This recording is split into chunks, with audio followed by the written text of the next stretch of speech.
Hello YouTube! Welcome to my channel from Jupiter, Florida.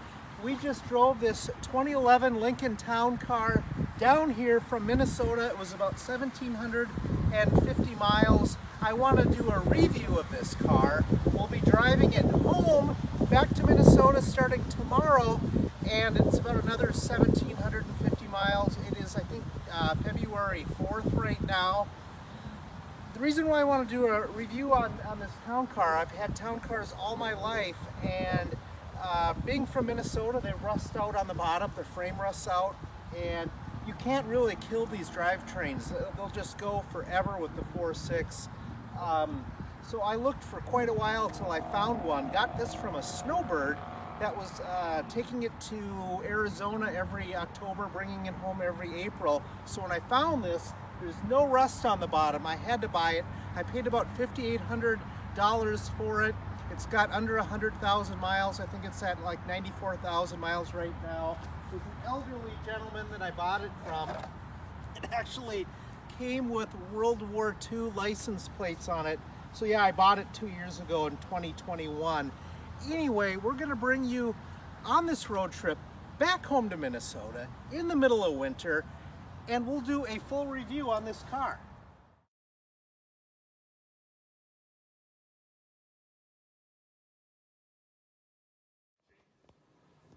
A little information on why I chose this car to buy. It came with all this documentation from Arizona. The car would go, like I said, to Arizona in the winter, and everything maintenance-wise got taken care of early or on time. Looks like they traded in an 07 Lincoln Town Car for it.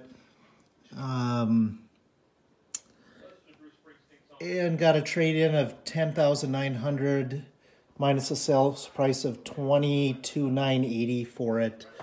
It was a certified pre-owned vehicle, so I'm guessing this was like must have been like a lease return or something like that. Just filled up in Jupiter here as I turn the hood ornament towards north. We've got 420 miles till empty. Current MPG on the way down was 23.1. We'll reset that now. We did 34 hours since we left home. Let me zero that out.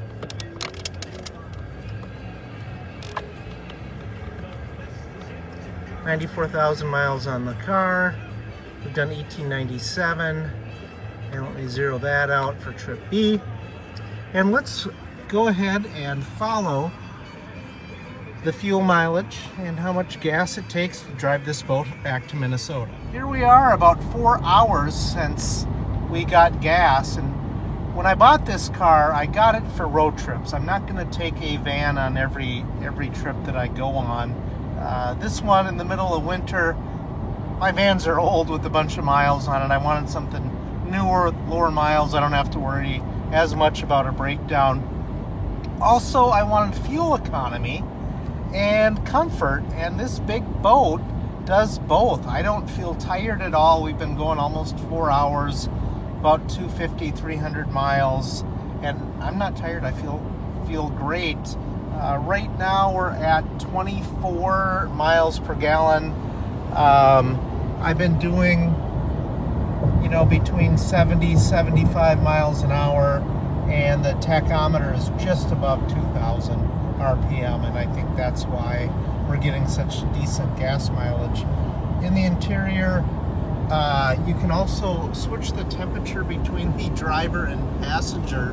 So Kimberly Ann gets a little too cold, we can turn her temperature back up. Little update from the road. Here we are getting gas in Georgia. Drove 345.9 miles. Let's see how many gallons that took.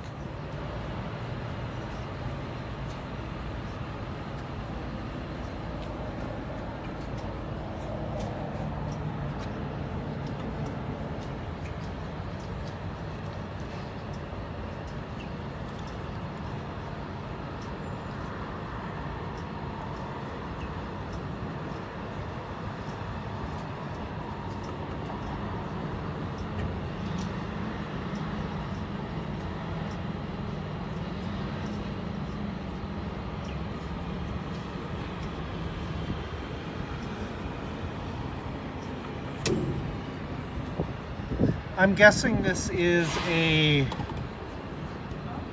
probably an 18-gallon tank. Let me show you something that I don't like about this car. And I think they're all kind of like this in this year 2003 to 2011, is the seats get kind of sunken in on them. And what I did to fix that is I spent $20 at Costco and I got a seat cushion, and it is perfectly comfortable. My 97 town car, the seats are perfect yet. It's got like 30,000 miles on it. So by far my older town car is more comfortable than this boat.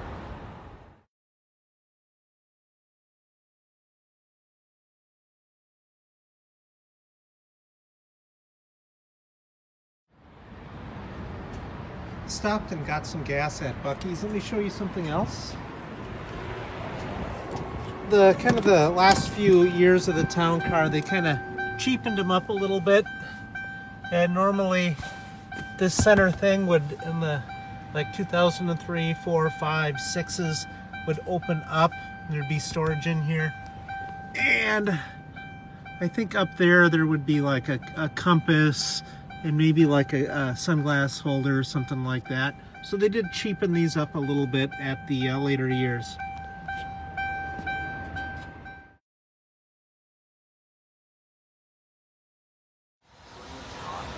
Made it up to the middle of Illinois. 16.8 gallons we just dropped in, and we're at 24.4 miles per gallon. Woo! 17.1 gallons here in Janesville, Wisconsin. This will probably get us home. Made it home to Minnesota. Let's take a look at the numbers. Okay. That's how many miles are on the car. Total, it was 36.63 for the trip there and back. Home, 17.66. We need gas. Fuel economy, 24.1 on the way home. And 27-hour drive time. Well, to conclude, even after all those miles, that car was super comfortable to drive. The passenger seat would go down nice and not quite flat, but good enough where you could take a nice nap. When it was my turn to take over driving, I was happy to do it. It was super comfortable to drive, almost effortless. It's certainly not one of the self-driving cars, but it was very easy to handle at all times. This was kind of my experience with the car on the drive home from Florida. I didn't go through and show all the details of the car because there's like a million of those videos on YouTube, and they pretty much all show about the same thing. My experience, my ride. Hope you enjoyed it. Woo!